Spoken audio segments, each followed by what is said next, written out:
Hello, welcome to circuit अड्डा। तो हाँ, हम लोग अपना तीसरा लेक्चर देखने वाले हैं, जो कि कल है। जैसा आप देख सकते हो, कल हम लोगों ने पावर इलेक्ट्रॉनिक्स का क्या एडवांटेजेस है, क्या डिसएडवांटेजेस है और कहाँ कहाँ इनको इस्तेमाल किया जाता है, एप्लीकेशंस हम लोगों ने देखा है। तो आज हम लोग पावर इलेक्ट्रॉनिक्स का एक बेसिक ब्लॉक डायग्राम देखते हैं।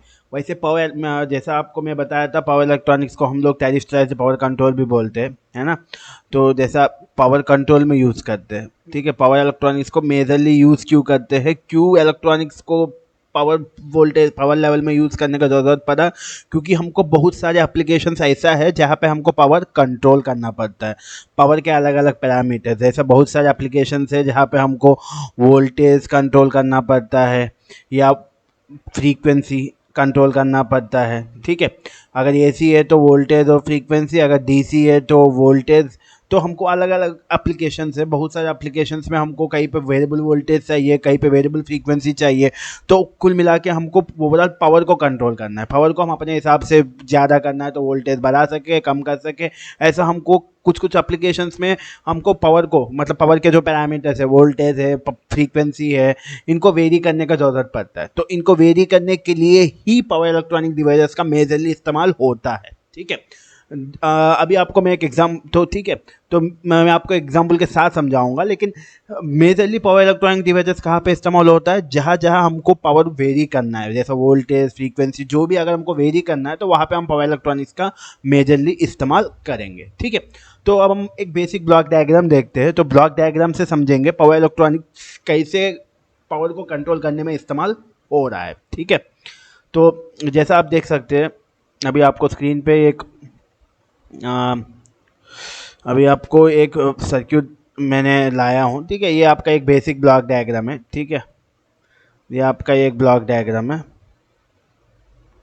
अभी आपको स्क्रीन पे जो दिख रहा है, ये आपका एक बेसिक ब्लॉक डायग्राम है। एक मिनट, ठीक है। तो ये जो आपको दिख रहा है, ये पावर इलेक्ट्रॉनिक्स का एक बेसिक ब्लॉक डायग्राम है, ठीक है। तो मेजरली आप यहाँ पे अब इसको समझेंगे कैसे ये काम करता है, ठीक है। तो जैसा मान लीजिए यहाँ पे मेरा मेन पावर सोर्स है, ठीक है। यहाँ से मेरा इनपुट आ रहा है, ठीक है। यह मेरा इनपुट है, ये मेरा एसी पावर भी हो सकता है या डीसी पावर भी हो सकता है। मैं यहाँ पे पावर दे रहा हूँ, ये हमारा एसी या डीसी कोई कुछ भी हो सकता है, ये मेरा इनपुट है, ठीक है। और ये मेरा लोड है। तो ये लोड हमारा कुछ भी हो सकता है। फॉर एग्जांपल अभी के लिए हम मान लेते हैं ये हमारा मोटर है, ठीक है। तो मोटर हमारे लिए लोड है, ठीक है। तो बेसिक ये हमारा क्या है, पावर इलेक्ट्रॉनिक सर्क्यूट। ये हमारा कोई एक सर्क्यूट है, जैसा आप देख सकते हो। ये आपका रेक्टिफायर हो सकता है, या आपका इन्वर्टर हो सकता है, ठीक है। या ये आपका साइक्लो कन्वर्टर हो सकता है, या ये आपका चॉपर हो सकता है, या कोई भी एक पावर इलेक्ट्रॉनिक सर्क्यूट है, कोई भी हो सकता है, ठीक है। अब वो डिपेंड होता है कि हमारा लोड में हमको क्या वेरी करना है। फॉर एग्जांपल मान लो ये मेरा अगर डीसी मोटर है, अगर मेरा लोड डीसी मोटर है तो डीसी मोटर का स्पीड कम ज़्यादा करने के लिए हम वोल्टेज को वेरी कर सकते हैं, ठीक है। फॉर एग्जांपल मान लेते हैं वोल्टेज वेरी करके मुझे डीसी मोटर का स्पीड को कम ज़्यादा करना है, तब ये सर्क्यूट मेरा क्या हो जाएगा, ये सर्क्यूट मेरा चॉपर हो जाएगा। अगर मेरा लोड एक डीसी मोटर है तो इस लोड का स्पीड अगर मुझे वेरी करना है तो ये मेरा सर्क्यूट, ये जो पावर इलेक्ट्रॉनिक सर्क्यूट है, ये मेरा चॉपर हो जाएगा। अगर मेरा लोड अगर एक एसी मोटर है, तो एसी मोटर है और मुझे एसी मोटर का स्पीड को कम ज़्यादा करना है, तब ये मेरा जो सर्क्यूट हो जाएगा, ये अगर मुझे वोल्टेज वेरी करके स्पीड कंट्रोल करना है तो ये हमारा वोल्टेज रेगुलेटर हो जाएगा। अगर मान लो मुझे फ्रीक्वेंसी वेरी करके स्पीड कंट्रोल करना है, तब ये हमारा साइक्लो कन्वर्टर हो जाएगा। ये सारी चीज़ें आप आगे जाके पढ़ोगे, ठीक है, ठीक है। बस आपको एग्जाम्पल के लिए बता रहा हूँ कि मेरा यहाँ से इनपुट पावर आ रहा है और ये पावर मेरा लोड को जा रहा है। देखो मेरा एक मोटर है, ठीक है। तो पावर मोटर को जाएगा तो मोटर रोटेट करेगा, लेकिन पावर और मोटर के बीच में मैंने क्या प्लेस किया, एक पावर इलेक्ट्रॉनिक सर्क्यूट प्लेस किया। ये मेरा इनपुट है और ये मेरा मोटर है। ये इनपुट पावर मोटर को जाना है, लेकिन इनपुट पावर और मोटर के बीच में मैंने क्या कर लगाया, एक पावर इलेक्ट्रॉनिक सर्क्यूट लगाया।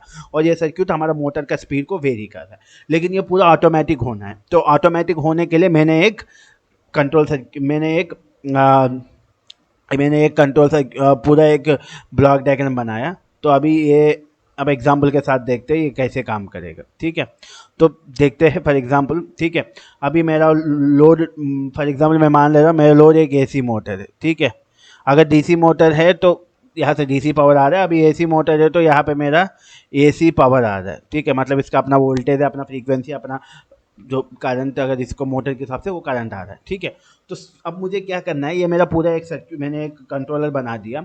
तो यहाँ पे मैं जो कमांड दे रहा हूँ, मैं यहाँ पे स्पीड दे रहा हूँ। फॉर एग्जांपल मान लो मैं स्पीड दे रहा हूँ, तो मैंने इनपुट पैनल में मैंने कमांड दिया कि मेरा ये जो मोटर है, ये जो लोड है, इसका स्पीड 1500 आरपीएम होना से 1500 तो नॉर्मल हो गया, मान लो 1600 आरपीएम मैंने सेट कर दिया। मेरे पास एक यूज़र इंटरफेस होगा, कीपैड होगा, कीपैड में मैं 1600 करके एंटर मार दिया। जैसे मैंने 1600 करके एंटर मार दिया तो ये जो वैल्यू है 1600 आरपीएम, ये हमारा एक कंट्रोल यूनिट में आ गया, ठीक है। तो अब कंट्रोल यूनिट क्या करेगा, कंट्रोल यूनिट के पास इनपुट क्या मिला, 1600 आरपीएम। मतलब ये हमने सेट किया, हमने कंट्रोल यूनिट को बोला कि मेरा मोटर को 1600 आरपीएम में रोटेट करवाना है, ठीक है। तो अब हमारा लोड क्या है, एसी मोटर है, और लोड के पास हम एक टैकोमीटर लगा रहेगा और वो टैकोमीटर कंटिन्यूसली स्पीड नापता रहेगा। तो फॉर एग्जांपल अभी मान लेते हैं, अभी मेरा मोटर का स्पीड 1500 आरपीएम में, ठीक है। और ये मेरा एक 3 फेज इंडक्शन मोटर है, 3 फेज एसी मोटर है, 3 फेज इंडक्शन मोटर है।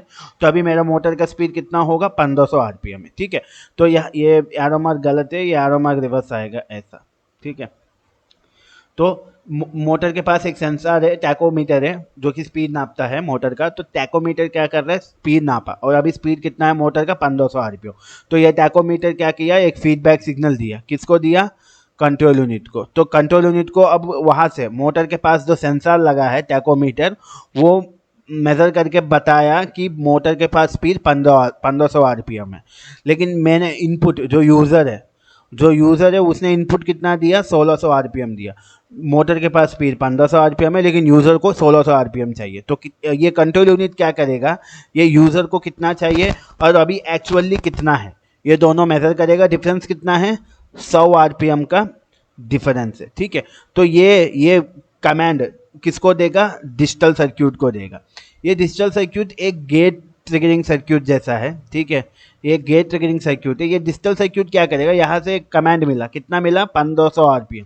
तो उसके हिसाब से ये एक पल्स जनरेट करेगा, ये एक पल्स जनरेट करेगा, मतलब एक सिग्नल जनरेट करेगा, और ये किसको देगा, हमारा पावर इलेक्ट्रॉनिक सर्क्यूट को देगा। तो हमारा पावर इलेक्ट्रॉनिक सर्क्यूट, अभी ये मेरा 3 फेज इंडक्शन मोटर है। तो 3 फेज इंडक्शन मोटर में स्पीड को वेरी करने के लिए हम लोग क्या वेरी कर सकते हैं, फ्रीक्वेंसी को वेरी कर सकते हैं, ठीक है। ये आप सबको पता है, क्योंकि N S equal to formula क्या है, 120F/P। तो फ्रीक्वेंसी बढ़ेगा तो स्पीड बढ़ेगा, फ्रीक्वेंसी कम होगा तो स्पीड कम होगा। अभी क्या है कि अभी मोटर को जो एसी पावर मिल रहा है उसका फ्रीक्वेंसी 50 हर्ट्ज है। तो इसकी वजह से मेरा मोटर कितना घूम रहा है, 1500 आरपीएम पे घूम रहा है, ठीक है। लेकिन अभी मोटर को कितना घूमना है, 1600 आरपीएम पे घूमना है। तो ये पता कैसे चला, यहाँ से एक सेंसर था, वो हमको क्या किया, स्पीड नाप के सिग्नल दिया, और इसी सिग्नल को हम लोग क्या बोलते हैं, फीडबैक सिग्नल बोलते हैं, क्योंकि यहाँ से ये सिग्नल को फीड कर रहा है, किसको कर रहा है, हमारा कंट्रोल यूनिट को। कंट्रोल यूनिट के पास ऑलरेडी यूज़र का इंटरफेस है, यूज़र ने बोला 1600 आरपीएम, यहाँ से फीडबैक सिग्नल बोला कि वहाँ पे 1500 आरपीएम है। तो ये डिफरेंस नापा, और ये डिफरेंस सिग्नल किसको दिया है, डिजिटल सर्क्यूट को दिया। तो डिजिटल सर्क्यूट क्या करेगा, जितना डिफरेंस है उसके हिसाब से एक गेट पल्स जनरेट करेगा। एक गेट पल्स क्या होता है, आगे जाके आप जब SCR पर होगे तो उस समय आपको समझ में आएगा। अभी के लिए मान लेते हैं एक पल्स है, एक पल्स जनरेट करेगा। वो पल्स किसको देगा, पावर इलेक्ट्रॉनिक सर्क्यूट को देगा। ये पावर इलेक्ट्रॉनिक सर्क्यूट हमारा एक साइक्लो कन्वर्टर है, ठीक है। ये साइक्लो कन्वर्टर किससे बनता है, ये SCR से बनता है, ठीक है। तो जैसे यहाँ से गेट पल्स मिला, ये गेट पल्स पहले थोड़ा बड़ा था, अब ये क्या कर दिया, गेट पल्स का टाइम को कम कर दिया। मतलब ये क्या किया, पहले यहाँ पे अंदर जो SCR है वो हर 10 सेकंड में ऑन ऑफ हो रहा था, लेकिन अब क्या किया, क्योंकि हमको 100 आरपीएम बढ़ाना है, तो ये गेट पल्स क्या किया, ऐसा सिग्नल दिया कि अब SCR हर 10 सेकंड छोड़ के हर 5 सेकंड में ऑन ऑफ हो रहे, ठीक है। समझिएगा, ये 1600 आरपीएम मुझे चाहिए था, लेकिन मेरे पास 1500 आरपीएम था, तो स्पीड मेरा 100 आरपीएम था। तो ये 100 आरपीएम के हिसाब से ये डिजिटल सर्क्यूट क्या किया, ये गेट पल्स बनाया। और ये गेट पल्स क्या करता है, ये डिसाइड करता है कि मेरा SCR कितना टाइम के लिए ऑन रहेगा। पहले ये गेट पल्स क्या किया, मेरे SCR को 10 सेकंड के लिए ऑन रखता था, 10 सेकंड के लिए ऑफ करता था। लेकिन अभी मुझे फ्रीक्वेंसी बढ़ाना है, तो मेरे SCR क्या किया, मेरे ये गेट पल्स क्या किया, SCR को सिग्नल ऐसा दिया कि SCR अब हर 5 सेकंड में ऑन ऑफ होने लगा, ठीक है। तो इसमें जब SCR हर 5, पहले धीरे धीरे ऑन ऑफ हो रहा था, लेकिन अब क्या हो रहा है, एससीआर मेरा तेज़ी से ऑन ऑफ होने लगा, क्योंकि 100 आरपीएम मुझे इंक्रीज करना है। तो उसके हिसाब से ये डिजिटल सर्किट क्या किया, गेट पल्स को चेंज किया ताकि एससीआर जल्दी जल्दी ऑन ऑफ हो जाए। तो 10 सेकंड की जगह इस बार एससीआर कितना हर 5 सेकंड में ऑन ऑफ हो रहा है। तो फास्ट स्विचिंग होने की वजह से यहाँ पे भले ही इनपुट हमारा 50 है जा रहा है, पहले इनपुट भी 50 था, आउटपुट भी 50 आ रहा था, लेकिन अब इनपुट 50 आएगा तो आउटपुट 50 की जगह कितना आएगा, 60 हेज आएगा। ठीक है, तो आउटपुट जो वोल्टेज या जो पावर जा रहा है उस पावर का फ्रीक्वेंसी अब 50 ना होके कितना होगा, 60 हेज होगा। तब ये 60 हेज का सिग्नल किसको जा रहा है, हमारा लोड, जो कि हमारा एक एसी मोटर है। तो एसी मोटर का पहले 50 हेज का फ्रीक्वेंसी वाला सप्लाई मिल रहा था, तो ये 1500 आरपीएम में घूम रहा था, लेकिन अब मेरा एसी मोटर को 60 हेज का फ्रीक्वेंसी वाला सप्लाई मिला, तो अब मेरा मोटर 1500 से भर के फॉर एग्जाम्पल के लिए 1600 आरपीएम का स्पीड में रोटेट होने लगा। जैसे 1600 आरपीएम के स्पीड में ये रोटेट हुआ तो फिर से फीडबैक सिग्नल देगा, लेकिन इस बार ये क्या बोलेगा, इस बार इसके पास 1600 आरपीएम में सिग्नल दे रहा है, और हमने इनपुट में भी कितना दिया, 1600 आरपीएम का, कोई डिफरेंस नहीं है, तो कोई आरपीएम बढ़ाने का ज़रूरत नहीं है, तो कोई सिग्नल नहीं जाएगा, और एससीआर वही 60 एच का फ्रीक्वेंसी देता रहेगा। अब फॉर एग्जाम्पल मान लो स्पीड गिर गया, अब मुझे यूज़र ने बोला अब मुझे 1600 की जगह 1400 आरपीएम करना है, तो जैसे स्पीड कम हुआ तो 200 का डिफरेंस आया, क्योंकि अभी मोटर 1600 पे घूम रहा है, तो 200 के हिसाब से पल्स चेंज होगा। जैसे पल्स चेंज होगा फ्रीक्वेंसी, अब एससीआर 5 सेकंड की जगह हर 20 सेकंड में ऑन ऑफ होने लगेगा, तो फ्रीक्वेंसी घटेगा, मोटर का स्पीड घटेगा। तो ऐसा पावर इलेक्ट्रॉनिक सर्किट काम करता है। एक पावर इलेक्ट्रॉनिक्स यूज़ करके हम ऑटोमेटिक कंट्रोल कर सकते हैं। कैसे किए, पहले यूज़र कितना दिया, एक्चुअल कितना है, ये हमको किससे मिलेगा, एक बार एड्रेस कर लेते हैं। ठीक है, अब देखिएगा पहले यूज़र कितना दिया, ठीक है, यूज़र कितना दिया और एक्चुअल में कितना है, एक्चुअल में कितना है वो कौन बताएगा, फीडबैक सिग्नल बताएगा। तो यूज़र कितना दिया वो यूज़र देगा, ये दोनों को कौन कंपेयर करेगा, कंट्रोल सर्किट कंपेयर करेगा। अगर कम है, यूज़र ने जितना दिया और एक्चुअल में जितना हमको मिल रहा है फीडबैक सिग्नल से वो कम है, तो कंट्रोल सिग्नल क्या करेगा, डिजिटल सर्किट को बोलेगा भाई स्पीड बढ़ाओ। तो डिजिटल सर्किट क्या करेगा, पावर इलेक्ट्रॉनिक सर्किट को एक पल्स जनरेट करने के लिए बोलेगा, जो कि ऐसा पल्स जनरेट करेगा कि मेरा पावर इलेक्ट्रॉनिक सर्किट में जो एससीआर है वो कम टाइम के लिए ऑन ऑफ हो। जैसे एससीआर का ऑन ऑफ टाइम कम हो जाएगा, फ्रीक्वेंसी ऑटोमेटिकली बढ़ जाएगा, तो इनपुट जितना फ्रीक्वेंसी आ रहा है यहाँ पे फ्रीक्वेंसी बढ़ जाएगा, और जब बढ़ा हुआ फ्रीक्वेंसी हम मोटर को देंगे तो मोटर का स्पीड बढ़ जाएगा। सेम अब इसका उल्टा केस अगर हम देखेंगे, मान लो अभी 1600 आरपीएम पे घूम, लेकिन अब यूज़र बोला मेरे को 1400 आरपीएम चाहिए, तो लेकिन यहाँ पे हमको यहाँ से पता चल रहा है कि मोटर 1600 आरपीएम पे घूम रहा है, तो 200 आरपीएम ज़्यादा घूम रहा है। तो अब ये डिफरेंस कैलकुलेट कर लेगा, डिफरेंस इसको पता चल गया 200 आरपीएम, तो ये डिजिटल सर्किट को बोलेगा 200 आरपीएम कम करना है, तो डिजिटल सर्किट क्या करेगा, जो पल्स दे रहा है एससीआर को उसको उसका विड्थ को कम कर देगा। तो अब एससीआर जो है वो हर 5 सेकंड में ऑन ऑफ होने की जगह हर 20 सेकंड में ऑन ऑफ होगा। तो जब एससीआर धीरे धीरे ऑन ऑफ हो रहा है तो फ्रीक्वेंसी 50 एच की जगह कम होकर 40 एच हो जाएगा और मोटर का स्पीड कम हो जाएगा। ये एक basic power electronic block diagram, इसको आप लोग एक block diagram of power electronics, या इसी को आप लोग क्या बोल सकते हो, ब्लॉक डायग्राम ऑफ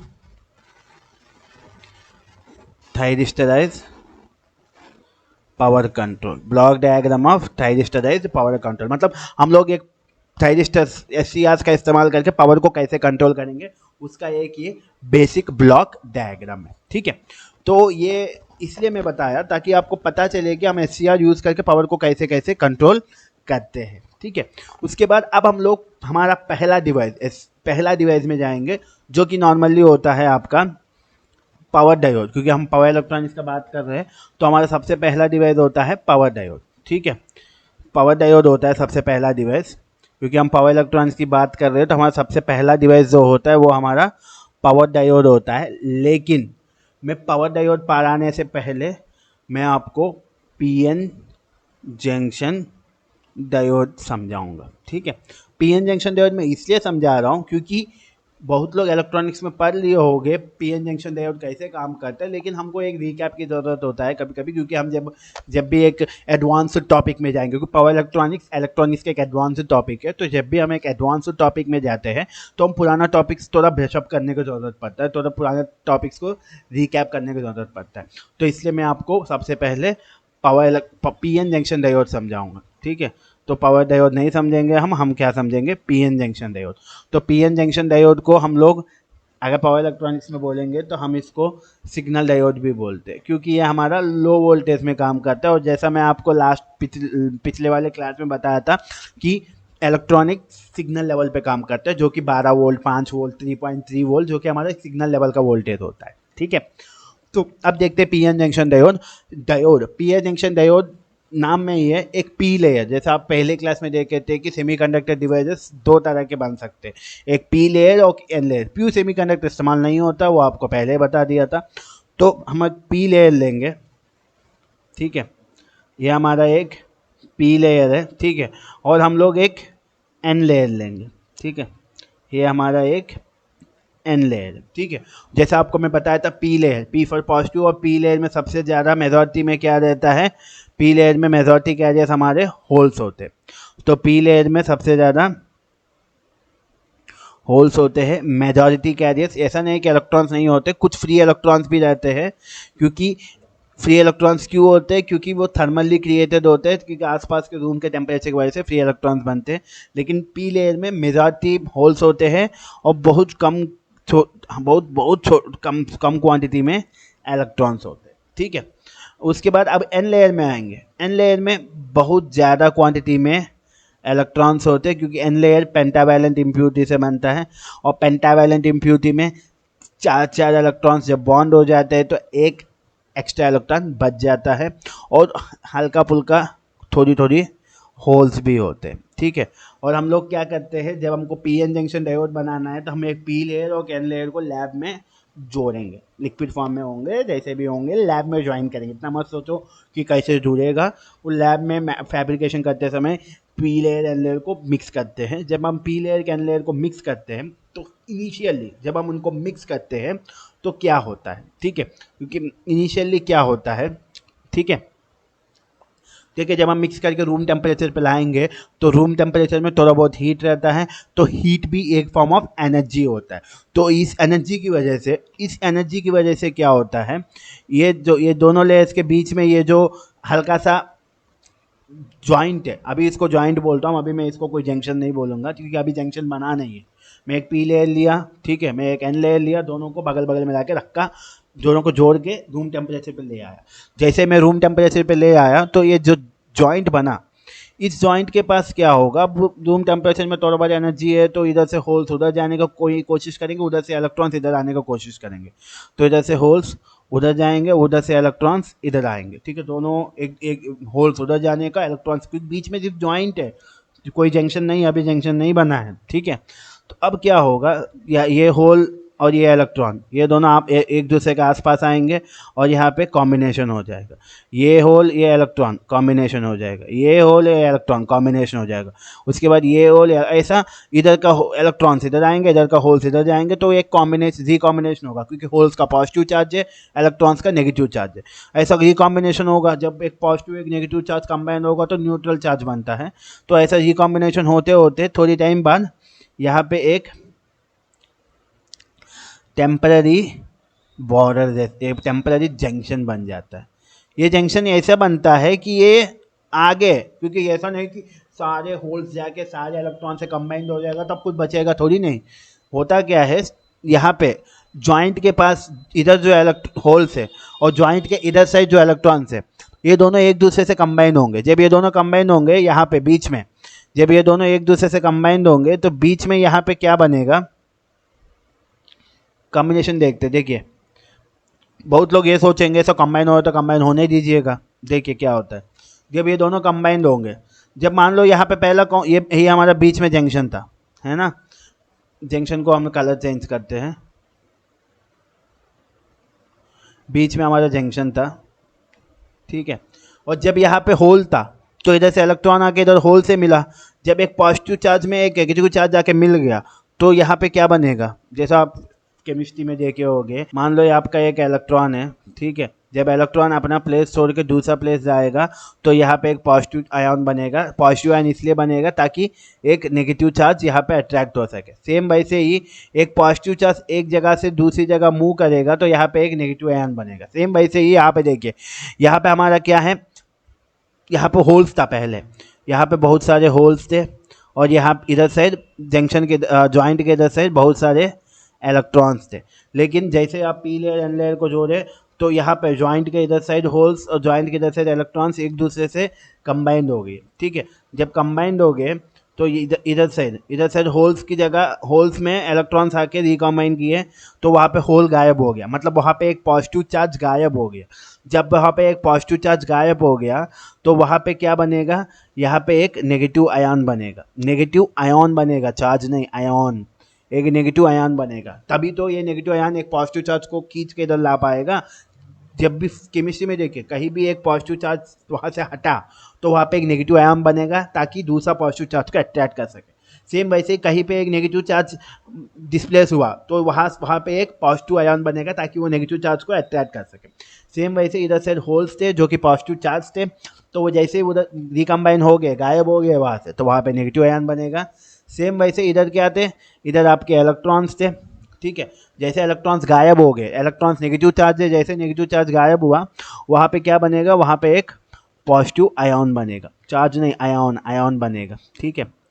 ठीक है, ऐसा जहाँ जहाँ से इलेक्ट्रॉन्स गायब हो गए वहाँ पे पॉजिटिव आयन बनने लगेगा, जहाँ जहाँ पे होल्स गायब हो गए वहाँ वहाँ पे नेगेटिव आयन बनने लगेगा। बेसिकली हुआ क्या है, पहले में एक पी लेयर एक एन लेयर को जोड़ा, तो इधर जहाँ जोड़ा वहाँ जॉइंट के इधर से जितने भी होल्स थे और जॉइंट के इधर से जितने भी इलेक्ट्रॉन्स थे ये दोनों आर पार होके एक दूसरे से कंबाइंड हो गए। जैसे ये कंबाइंड हो गए तो जहाँ से इलेक्ट्रॉन्स गायब हो, जहाँ पे इलेक्ट्रॉन्स गायब हो गए वहाँ पे पॉजिटिव आयन बनेगा, जहाँ पे होल्स गायब हो गए वहाँ पे नेगेटिव आयन बनेगा। अब क्या होगा, ये होल्स और इलेक्ट्रॉन्स ठीक, ये पॉजिटिव आयन्स और नेगेटिव आयन्स क्यों बना, इनका बनने का क्या जरूरत था। अब क्या होगा, जब ये पॉजिटिव आयन यहाँ पे बना, ये तो ऑब्वियसली आप बोलोगे सर ये तो होल का अट्रैक्ट करेगा, ठीक है होल का अट्रैक्ट करेगा, तो होल यहाँ से अट्रैक्ट होकर यहाँ तक आया। उसके बाद इधर अगर जाने का कोशिश करेगा, नहीं जा पाएगा। क्यों नहीं जा पाएगा, क्योंकि यहाँ पे एक पॉजिटिव आयन है, तो ये पॉजिटिव आयन क्या करेगा, रिफ्लेक्ट करके इसको वापस कर देगा। सेम वैसे ही, ठीक है तो जूम कर लेते हैं। सेम वैसे ही इधर से अगर इलेक्ट्रॉन, मान लो इधर इलेक्ट्रॉन है, इलेक्ट्रॉन का नेगेटिव चार्ज है, तो इलेक्ट्रॉन यहाँ तक आया, आराम से आया। लेकिन जैसे ही इधर आने का कोशिश करेगा तो इधर से क्या है, नेगेटिव आयन है, नेगेटिव आयन क्या करेगा, इलेक्ट्रॉन को वापस कर देगा। तो ये जो बीच में आयन्स का बैरियर बना, ये बैरियर क्या कर रहा है, भले ही होल, अगर आप पी लेयर में देखेंगे भले ही होल इधर से क्रॉस करके यहाँ तक आया, लेकिन ये इधर नहीं जा पाएगा क्योंकि यहाँ पे एक पॉजिटिव आयन है। ये जो पॉजिटिव आयन इधर बने हैं, ये जो पॉजिटिव आयन आपके ये जो पॉजिटिव आयन यहाँ पे बने हैं, ये जो पॉजिटिव आयन, ये पॉजिटिव आयन इधर से जो होल आ रहा है वो यहाँ तक आने के बाद ये पॉजिटिव आयन उसको रिपेल करके बैक कर देगा। सेम वैसे ही यहाँ पे जो नेगेटिव आयन बने हैं, ये जो नेगेटिव आयन है, नेगेटिव आयन को दूसरा कलर दे, ये जो नेगेटिव आयन यहाँ पे बने हैं, ये नेगेटिव आयन क्या करेंगे, भले ही इधर से इलेक्ट्रॉन आएगा लेकिन जैसे इधर आएगा वो वापस कर देंगे, ठीक है। तो पॉजिटिव आयन्स यहाँ पे जो बने हैं वो होल को उधर नहीं जाने देंगे, और नेगेटिव आयन इधर जो बने हैं वो इलेक्ट्रॉन को उधर नहीं जाने देंगे। मतलब क्या हुआ, जब इलेक्ट्रॉन गायब हुआ वहाँ पे नेगेटिव आयन पॉजिटिव आयन बन गए, जब वो होल्स गायब हुआ वहाँ पे नेगेटिव आयन बने, और ये नेगेटिव आयन, ये पॉजिटिव आयन इलेक्ट्रॉन्स को इधर से उधर, उधर से इधर नहीं जाने दे रहे। तो यहाँ पे बीच में ये क्या बना, बीच में एक टेम्पररी बैरियर बन गया, ठीक है। तो इसी को हम लोग क्या बोलते हैं इलेक्ट्रॉनिक्स में, इसी को हम लोग पोटेंशियल बैरियर बोलते, ठीक है। इसको पोटेंशियल बैरियर इसलिए बोलते हैं, इसका अपना खुद का एक वोल्टेज होता है। अगर ये दोनों materials P layer N layer में सिलिकॉन से बने हैं, बेसिक मटेरियल सिलिकॉन है, सिलिकॉन में ट्राइवैलेंट या सिलिकॉन में पेंटावैलेंट मिला के अगर हम ये बनाए हैं, तो ये जो बैरियर होगा इसका 7 वोल्ट होगा वोल्टेज। अगर ये जर्मेनियम से बने हैं तो इनका बैरियर का जो वोल्टेज होगा वो आपका 3.5 वोल्ट होगा, ठीक है। मतलब बैरियर यहाँ पे एक टेम्पररी बॉर्डर बन गया, और ये बॉर्डर पार करने के लिए हमको एनर्जी चाहिए, और एनर्जी कितना चाहिए, अगर ये दो पी लेयर एन लेयर में सिलिकॉन है बेस मटेरियल तो इनका 7 वोल्ट होगा, अगर पी लेयर एन लेयर में जर्मेनियम है तो इनका बैरियर पोटेंशियल 3.5 वोल्ट होगा, ठीक है। मैं बहुत इजी लैंग्वेज में समझा रहा हूँ, टेक्निकलिटीज ज़्यादा मैं डिफिकल्ट में नहीं ले जा रहा हूँ, ठीक है। तो अब क्या हो गया, अब एक टेम्पररी बैरियर बन गया, ठीक है। अब इस बैरियर का अपना एक पोटेंशियल है, और ये बैरियर क्या कर रहा है, होल्स को इधर से उधर नहीं जाने दे रहा है, इलेक्ट्रॉन्स को उधर से इधर नहीं आने दे रहा, ठीक है। तो अब हम लोग क्या करेंगे, अब हम देखते हैं अब इसमें करंट कैसे फ्लो करता है। डायोड में तो करंट फ्लो करता है, और हम बोलते हैं कि डायोड एक हमारा यूनी डायरेक्शनल डिवाइस है ना, हम बोलते हैं डायोड को एक यूनी डायरेक्शनल डिवाइस बोलते हैं, है ना। मतलब इसमें करंट एक डायरेक्शन में फ्लो करेगा, तो कैसे फ्लो करेगा, ठीक है, वो हम देखते हैं।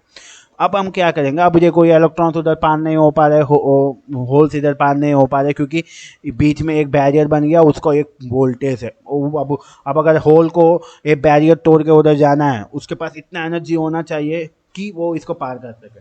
सेम इलेक्ट्रॉन्स को अगर बैरियर तोड़ना है, क्योंकि होल्स को अगर इधर जंक्शन तोड़ के उधर जाना है, तो इनको मिनिमम इनके पास 7 वोल्ट से ज़्यादा पोटेंशियल होना चाहिए। सेम वैसे इलेक्ट्रॉन्स को उधर जाना है तो ज़्यादा पोटेंशियल चाहिए। तो अब होल्स और इलेक्ट्रॉन्स को जंक्शन तोड़ने के लिए ताकत चाहिए, क्योंकि अब जंक्शन एक मजबूत जंक्शन बना है, इसको तोड़ने के लिए एनर्जी चाहिए इनको। तो एनर्जी देने के लिए हम लोग क्या करेंगे, बाहर से एक वोल्टेज लगाएंगे, ठीक है। ठीक है, अगर पी लेयर को मैं पॉजिटिव लगाया और एन लेयर को मैं नेगेटिव लगाया, तो ऐसा लगाने का जो प्रोसेस होता है, किसी भी डायोड मतलब किसी भी एक सेमीकंडक्टर डिवाइस को बाहर से वोल्टेज लगा रहे हो, तो वो वोल्टेज देने का जो प्रोसेस होता है, उसको हम लोग क्या बोलते हैं, बायसिंग बोलते हैं, ठीक है। किसी भी एक सेमीकंडक्टर डिवाइस को एक्सटर्नली आप वोल्टेज दे रहे हो, तो वोल्टेज देने का जो प्रोसेस होता है, उसको हम लोग क्या बोलते हैं, बायसिंग बोलते हैं। और अगर मैं पी लेयर को पॉजिटिव, बैटरी का पॉजिटिव, एन लेयर को बैटरी का नेगेटिव दूंगा, तो इसको हम लोग क्या बोलते हैं, फॉरवर्ड बायसिंग बोलते हैं, ठीक है। इसको हम लोग क्या बोलते हैं, फॉरवर्ड बायसिंग बोलते हैं, ठीक है। तो क्या होगा, जब आप वोल्टेज फॉरवर्ड बायस देंगे, तो स्टार्ट जैसे आप पॉजिटिव देंगे, तो पॉजिटिव यहाँ पे बैटरी का चार्ज पॉजिटिव है, हमारा होल्स का चार्ज भी पॉजिटिव है, तो ये पॉजिटिव चार्ज क्या करेगा, सारे होल्स को जंक्शन की साइड धकेलेगा, बस धकेलेगा, लेकिन अभी जंक्शन ब्रेक नहीं होगा। और यहाँ पे नेगेटिव चार्ज है, तो ये नेगेटिव चार्ज क्या करेगा, इलेक्ट्रॉन्स का भी नेगेटिव चार्ज है, तो सारे इलेक्ट्रॉन्स को जंक्शन की साइड धकेलेगा, ठीक है।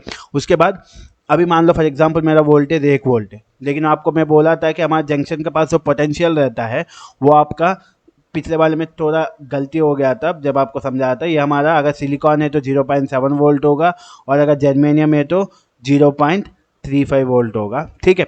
तो जैसे 0.7 वोल्ट, और जैसे आप अभी वोल्टेज 0.1 वोल्ट है, जो कि हमारा 0.7 वोल्ट से कम है, और मैं क्या कहूँ, धीरे धीरे वोल्टेज 0.1 से 0.3 वोल्ट किया हूँ, तब भी बस होल यहाँ पे आएंगे, लेकिन जंक्शन को तोड़ नहीं पाएंगे। उसके बाद 0.7 वोल्ट किया हूँ, अभी भी नहीं। उसके बाद जैसे मैं 0.71 वोल्ट किया, तो अब हमारा सप्लाई वोल्टेज जंक्शन का वोल्टेज से ज़्यादा हो गया। तो जो भी होल्स जंक्शन के पास इकट्ठा हुए, और इधर से जो भी इलेक्ट्रॉन्स जंक्शन के पास इकट्ठा हुए, उनके पास इतना एनर्जी हो जाएगा, वो जंक्शन को तोड़ के होल्स इधर से उधर चले जाएंगे, और इधर से इलेक्ट्रॉन्स इधर फ्लो करेंगे, तो इधर से सारे होल्स उधर जाएंगे, उधर से सारे इलेक्ट्रॉन्स इधर आएंगे। तो अब इसमें इलेक्ट्रॉन और फ्लो होल्स का फ्लो हो रहा है, तो यहाँ पे करंट फ्लो करने लगा। भले ही करंट बाई डायरेक्शनल है, लेकिन यहाँ पे हम लोग करंट का डायरेक्शन पॉजिटिव से नेगेटिव बोलते हैं। एक चीज़ याद रखिए कि यहाँ पे करंट दो चीज़ों की वजह से आ रहा है, एक हमारा होल्स की वजह से आ रहा है, और एक हमारा इलेक्ट्रॉन्स की वजह से आ रहा है, ठीक है। तब डायोड को रिवर्स बायस करके देखते हैं। आई थिंक आपको फॉरवर्ड बायस समझ में आ गया होगा। अब हम लोग डायोड को रिवर्स बायस करके देखते हैं। तो फिर से मैं एक पी ले रहा हूँ, ठीक है, और फिर से मैं एक एन लेयर ले रहा हूँ, ठीक है। और पी लेयर में बहुत सारे होल्स हैं, और थोड़ा बहुत इलेक्ट्रॉन्स है, हल्का फुल्का, ठीक है। और एन लेयर में बहुत सारे इलेक्ट्रॉन्स है,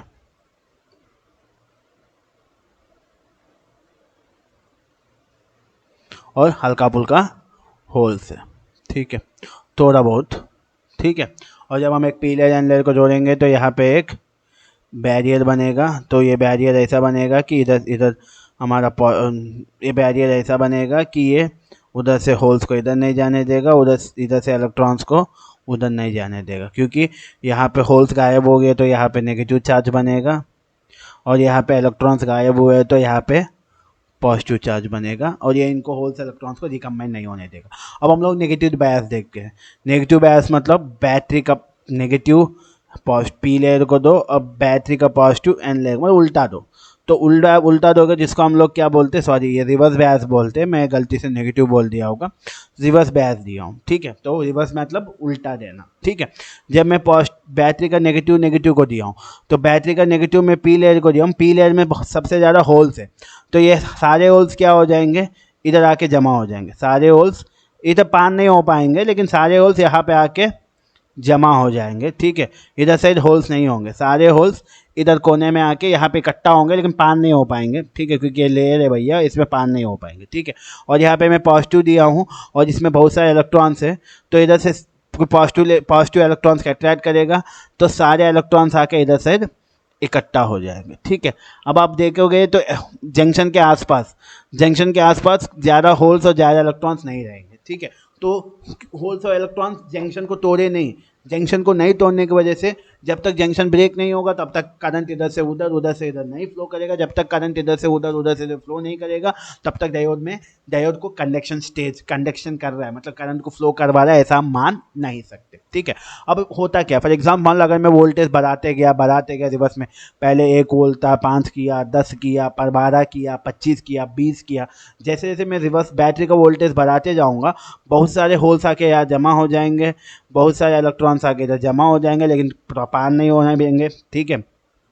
और ये जो अब यहाँ पे होल्स इलेक्ट्रॉन्स नहीं है, तो ये जो जंक्शन है ये धीरे धीरे इंक्रीज होता जाएगा, ये जंक्शन धीरे धीरे इंक्रीज होता जाएगा, क्योंकि यहाँ पे भी चार्ज नहीं है ना, क्योंकि सारे चार्ज इधर कोने में आके जमा हो गए, इधर भी चार्ज इलेक्ट्रॉन्स तो कोने, तो यहाँ जहाँ जहाँ चार्ज नहीं है मतलब वहाँ वहाँ जंक्शन फैलता जाएगा, जंक्शन धीरे धीरे बढ़ता जाएगा और जंक्शन के साथ साथ यहाँ पे हीट भी इंक्रीज होता जाएगा, ठीक है।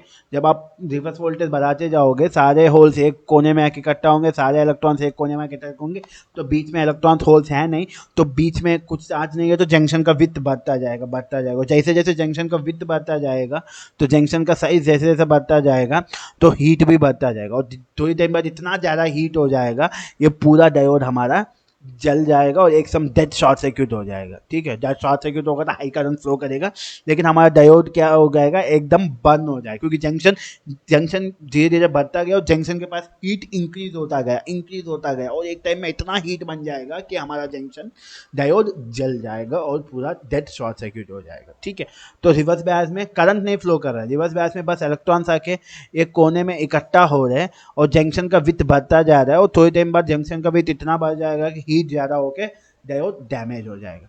लेकिन फॉरवर्ड बायस में क्या हो रहा था, फॉरवर्ड बायस में जैसा आप देखे होंगे, फॉरवर्ड बायस में इकट्ठा नहीं हो रहे थे इलेक्ट्रॉन्स, इधर पॉजिटिव चार्ज की वजह से सारे होल जंक्शन की साइड आ रहे थे, नेगेटिव चार्ज की वजह से सारे इलेक्ट्रॉन जंक्शन के पास आ रहे थे, और जैसे ये वोल्टेज हमारा बैरियर पोटेंशियल 7 वोल्ट से ज़्यादा हो जाएगा तो ये इलेक्ट्रॉन्स जो जंक्शन के पास आए, होल्स जो जंक्शन के पास आए, वो जंक्शन को तोड़ के इधर से उधर हो जाएंगे और करंट फ्लो करने लगेगा। और ये जो ब्रेक डाउन है ये हेल्दी ब्रेक डाउन है, ये मत सोचो कि जंक्शन टूट गया डायोड खराब नहीं होगा, ये हेल्दी ब्रेक डाउन है। एक बार आप फिर से जैसे बैटरी हटा देंगे तो फिर से ये जंक्शन बन जाएगा, क्योंकि जंक्शन कैसे बना, बस होल्स और इलेक्ट्रॉन्स का रिकॉम्बिनेशन होने की वजह से जंक्शन बना।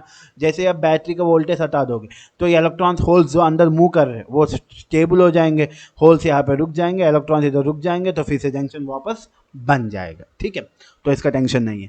फॉरवर्ड बायस में इलेक्ट्रॉन्स और होल्स जंक्शन के पास आए और जैसे ही वोल्टेज 7 वोल्ट से ज़्यादा हो गया जंक्शन को तोड़ के इधर उधर गए तो करंट फ्लो किया इस, ठीक है। लेकिन रिवर्स बायस में इलेक्ट्रॉन्स और होल्स जंक्शन के पास नहीं आए, जंक्शन से दूर चले गए और एक टाइम बाद जंक्शन के पास हो गया इलेक्ट्रॉन्स नहीं, जंक्शन के पास हीट इतना बढ़ जाएगा कि मेरा डायोड जल जाएगा।